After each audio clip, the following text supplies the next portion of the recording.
So బయట interior profession అన్నది చాలా వరస్ట్ అయిపోయింది. నేను చూస్తున్న బట్టి ప్రకారం లైక్ ప్రాజెక్ట్స్ అన్నవి ఒక 10 to 15 ఇయర్స్ అయినా కూడా సస్టైన్ అవ్వట్లేదు.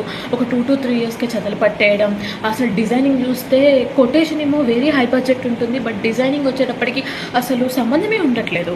ఏదో తక్కువ కాస్ట్ లామినేట్స్, తక్కువ ఇవి చూసిన లామినేట్స్ అవన్నీ తీసుకొచ్చేసి అంటించేసేసి క్లయింట్కి ఇదే ప్రాజెక్ట్ అని చెప్పి ప్రూవ్ చేయడము.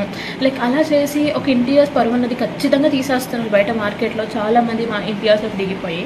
అలానే ఇతను కూడా ఇన్ఫ్యాక్ట్ చెప్పాలి అంటే క్యాస్ట్ మీద కూడా డిపెండ్ అయి ఉంటుందండి ఈ ప్రొఫెషన్. లైక్ ఈ క్యాస్ట్ వాళ్ళకి ఇవ్వాలి, ఆ క్యాస్ట్ వాళ్ళకి ఇచ్చుకోవాలి, సో దట్ ప్రాజెక్ట్ ఎవరి చేతిలోకి వెళ్ళదు, వాళ్ళ క్యాస్ట్లోనే ఉంటుంది అని చెప్పి.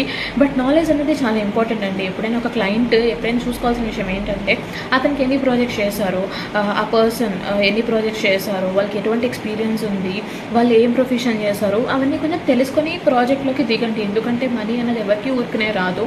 వి all know that. Lalitha jewellers uncle చెప్తూనే ఉంటారు. సో మనీ ఎవరికి ఊరికే రాదండి.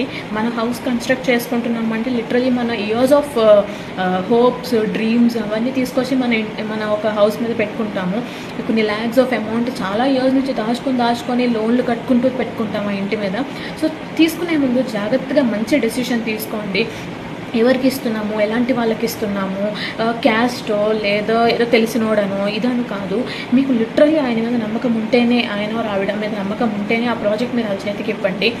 ఎందుకంటే తర్వాత లాస్ అయ్యేది మేము ప్రాజెక్ట్ చేసి వెళ్ళిపోతున్నాము, కానీ తర్వాత లాస్ అయ్యేదంతా క్లయింట్సే. మీరే ఒక 2-3 ఇయర్స్ తర్వాత చదలు పట్టేసి ఎక్కడికక్కడ వుడ్ అంతా నాశనం అయిపోయి లామినేట్స్ వచ్చేస్తూ